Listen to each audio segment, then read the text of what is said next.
Nadia, j'essaye de t'apprécier en tant que personnage. Je veux t'apprécier, je te jure. Ton passé est intéressant, ton introduction était sympathique. T'es vraiment particulier en termes de personnage principal parce que c'est vraiment le seul, à ma connaissance, personnage principal d'anime qui soit végétarien et noir, quoi, qui connaît pas ses origines, etc. Il y a quelque chose de très bon dans tes origines, etc. Et je peux comprendre une partie de ta peine par moment, mais putain de merde, pourquoi faut que tu te comportes en connasse la moitié du temps? Pourquoi faut que tu forces le trait à ce niveau-là? Parce que je te jure, t'aides vraiment pas à ce qu'on t'apprécie là. Ah! Hmm. Je vous jure, cet épisode est énervant à certains degrés. Euh, parce que Nadia va faire chier le monde pour rien. Je vais faire ça tout de suite, hein, ça va être très rapide. Ça commence cet épisode, donc il y a Nadia qui veut se forcer un petit peu comme grande prêtresse de l'île, entre guillemets, donc elle l'appelle, elle donne des noms à certains coins, elle veut l'appeler l'île de Lincoln, histoire de dire de toute façon, j'ai le sentiment que dès l'épisode suivant ce sera défait ça, mais si sait-on jamais, peut-être que je me trompe. Mais et ouais, quoi, à un moment donné, elle convie tout le monde à aller dans la jungle pour leur dire que ouais, nous respectons la nature maintenant, nous ne faisons plus de mal, nous sommes totalement détachés, je ne suis plus la Nadia d'avant, tout ça, tout ça. Alors que Jean et Marie sont pas super convaincus par ça, elle se dit ok, vous voulez pas me suivre, j'y vais tout seul quoi. Elle s'enfonce dans la jungle, elle veut pas les voir pendant un petit moment. C'est ça le truc. Elle se dit ok, je vais vivre en harmonie avec la nature, et ils feront leur délire dans leur coin, parce que elle passe en mode je veux pas de la technologie, mais genre du tout. Voilà quoi, ils veulent construire un espèce de radeau pour naviguer un tout petit peu dans les environs, hein, pas pouvoir se barrer pour l'instant en tout cas, et des lits, des petites constructions pour se protéger, etc., etc., sans moi. C'est ça le truc. C'est une putain de hippie au sens le plus ridicule, le plus écervelé du terme. C'est c'est affligeant, c'est affligeant. Et pendant la grande majorité de l'épisode, ça va être Nadia qui vivra un petit peu sa vie dans son coin en essayant de rejeter la technologie, même si ça l'empêchera pas de temps en temps de voler quelques conserves de patates parce que voilà, elle a envie de se nourrir, mais elle n'essaiera pas de les ouvrir intelligemment. Elle se dit tiens, en utilisant un gros rocher, parce qu'elle est super forte quoi, elle peut manipuler un rocher qui fait la taille de 2 fois sa tête, 3 fois sa tête, paf comme ça. Elle essaie d'ouvrir la conserve comme ça.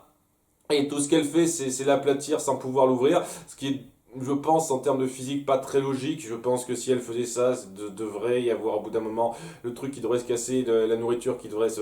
Mais bon, c'est un détail ça. Et en tout cas, voilà quoi, pendant tout l'épisode, elle sera comme ça, hein, à faire chier le monde pour le plaisir d'être une hippie, pour emmerder le monde tout simplement. Elle va emmerder le monde pour rien pendant un épisode en fait. Et chaque fois qu'on se centrera sur elle, qui voudra faire ses trucs dans son coin en disant ah, je veux pas d'eux, tout ça, j'avais envie de la baffer, mais à un point, vous imaginez pas, hein. Je veux dire, déjà qu'elle m'avait bien énervé dans l'épisode 13 à la fin de l'épisode 13, lorsque Nemo a tué quelqu'un en légitime défense et qu'elle l'a traité d'assassin, etc., au moins à ce moment-là, je comprenais un tout petit peu l'esprit pacifiste dont elle faisait preuve, quoi. Elle déteste la violence et lorsqu'on montre ce genre de violence, même quand il y a de très bonnes raisons pour ça, on peut être... on peut avoir quelques remontrances par rapport à ça, je peux le comprendre. Des remontrances très mal dirigées pour moi, mais c'est vaguement compréhensible à un certain degré. À un degré assez minime, et ça excuse pas la connerie dont elle fait preuve à ce moment-là, mais je comprends d'où ça vient. Là, c'est juste la nature, je vis toute seule. C'est ça. Sinon, pendant ce temps-là, on aura Jean et Marie qui vivront leur petite vie en essayant de s'organiser dans le coin, et là, ça ira. Alors, ce sera pas sensationnel, il y aura quelques moments gag qui sont pas fameux, et je trouve vraiment que putain de merde, King, on le met beaucoup trop en avant comme cette espèce de finot bis, quoi. C'est trop finot dans Inspecteur Gadget, c'est ça, quoi. Comment vous voulez faire passer une histoire un tant soit peu sérieuse globalement avec ce genre de délire à la con? Je suis désolé, ça passe pas, hein. Ça passe pas pour moi. Mais voilà quoi, on le met tellement en avant, il fait des trucs tellement humains dans sa démarche que ce personnage il fait totalement tâche depuis pas mal de temps quoi. De temps en temps, j'arrive à accepter King parce que voilà, c'est un lionceau qui a sa petite personnalité sans en faire des caisses, mais quand c'est genre voilà, j'ai les mêmes gestuels, le même comportement que vous humains, et c'est censé être le décalage gag, etc.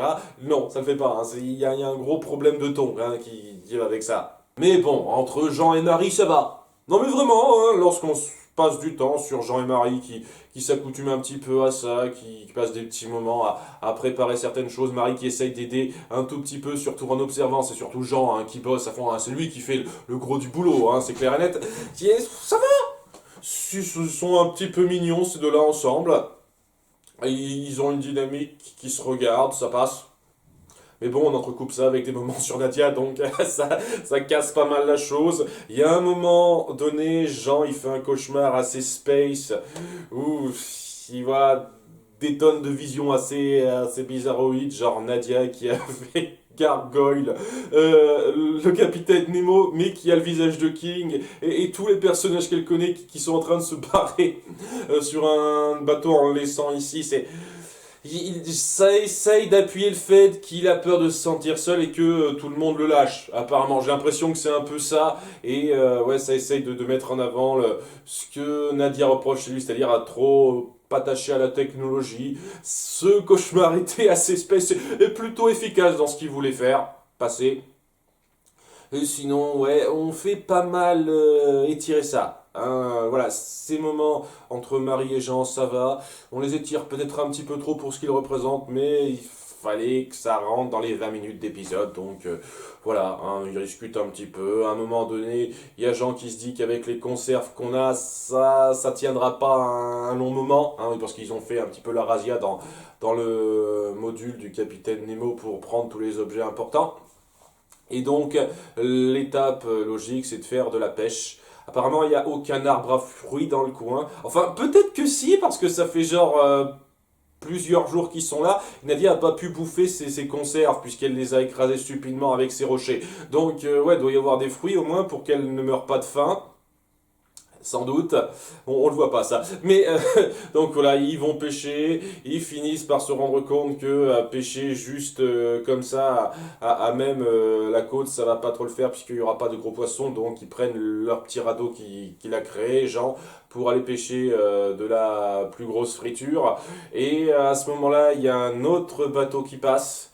Et ils essayent de l'appeler, Jean n'insiste pas, parce que si le bateau vient pour les repêcher, il pourra pas prendre Nadia. Ça montre de façon mignonne que malgré tout, il reste attaché à elle, ça va. Donc il n'insiste pas pour appeler le bateau, même si je sais pas quoi, si le bateau pouvait être patient, et il aurait pu leur demander, s'il vous plaît, vous pouvez pas attendre un petit peu le temps qu'on retrouve notre ami pour que vous veniez nous la chercher en plus de nous?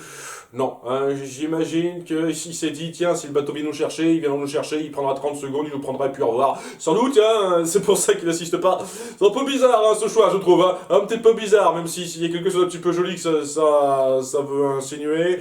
Et au bout d'un moment, il y a Nadia qui finira via une décision que j'ai du mal à saisir, d'aller voir le module du capitaine Nemo pour faire je sais pas quoi. Et je dis bien je sais pas quoi parce que c'est pas super clair ce qui se passe après. Il y a juste après, dans une petite ellipse, dans un petit moment qu'on voit pas, le module qui finira par être pris par les vagues et donc par chavirer. Nadia sera donc en mauvaise posture emportée par les flots et appellera ses amis les poissons à l'aide. Oui, mes amis de la nature, venez m'aider, je suis en communion avec vous, clairement là, à ce point-là quoi. Et elle ne sait plus nager apparemment. Ou elle savait pas nager avant? Il me semble qu'elle sait nager, Nadia. Je suis pas fait gaffe, elle sait nager, Nadia. Donc, pourquoi elle ne pourrait pas essayer de rejoindre la rive à la nage? Pourquoi elle demande de l'aide? C'est bizarre, je trouve ça bizarre personnellement. Enfin bon, je- elle finit par être sauvée par Jean. Elle est un peu reconnaissante au début, n'ose pas le dire, mais elle s'énerve parce que, ah, voilà pourquoi mes amis les poissons ne m'ont pas sauvé, c'est parce que vous les avez pêchés. Qu'à un moment donné, elle dit ça, quoi. Il y a Marie qui finit par l'engueuler. C'est quand même dingue que la fille de 4 ans et demi, ça a 4 ans et demi, c'est l'âge que je lui donne et ça s'en change pas, on va voir ça dans pas longtemps. La fille de 4 ans et demi sait se montrer plus mature qu'elle, quand même, en disant ouais, ok, écoute Nadia, si on fait ça c'est parce qu'on a besoin de manger quand même, hein. La nature le comprend ça, merde. Donc, Marie se montre plus mature que Nadia, c'est quand même assez dingue ça. Et ça se termine sur Nadia qui finit par reconnaître ses erreurs, s'excuser auprès de gens en disant ouais j'étais un petit peu imbuvable ces derniers jours, ouais, hein, on aurait pu se passer de ça ma petite, hein, on aurait pu se passer de ça. Elle s'excuse un petit peu, donc ça n'excuse pas ce qu'on a dû subir. Et il y a elle et Jean qui finissent par voir sur une encyclopédie que Jean avait des dessins de Marie qui racontent un petit peu sa vie.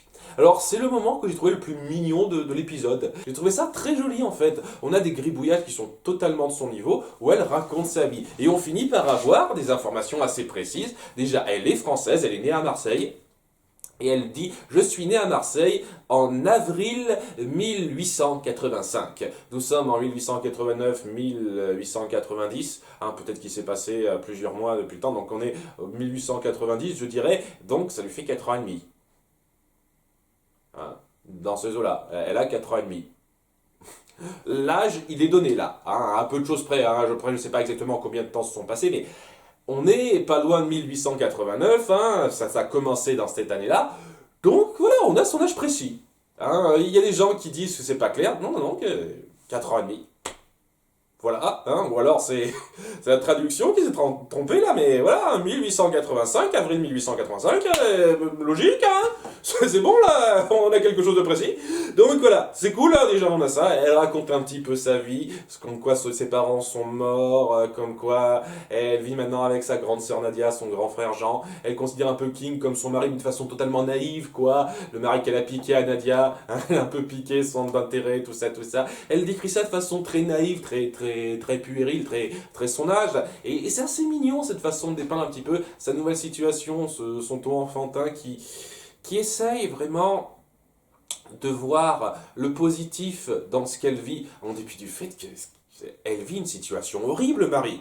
Vraiment, elle est trimballée d'endroit à endroit, elle est forcée dans des tonnes de conflits et de situations périlleuses, affreuses, et elle prend tout du bon côté par rapport à ça. Je trouve que c'est super fort, et le fait d'appuyer ce petit optimisme chez elle, avec ces petits gribouillis qu'elle a fait, honnêtement, je trouve que ça appuie très bien le truc, et une conclusion qui rattrape pas mal ce que j'ai dû me taper dans cet épisode. Vraiment, le moment où elle raconte un petit peu sa vie, où ça allège un petit peu l'atmosphère. Nadia et Jean qui voient ça, qui se calme un petit peu, qui finit par reconnaître un petit peu leur relation, surtout Nadia, les tares que Marie dit un peu crûment sur elle. C'est assez mignon, c'est assez joli ces 2 dernières minutes.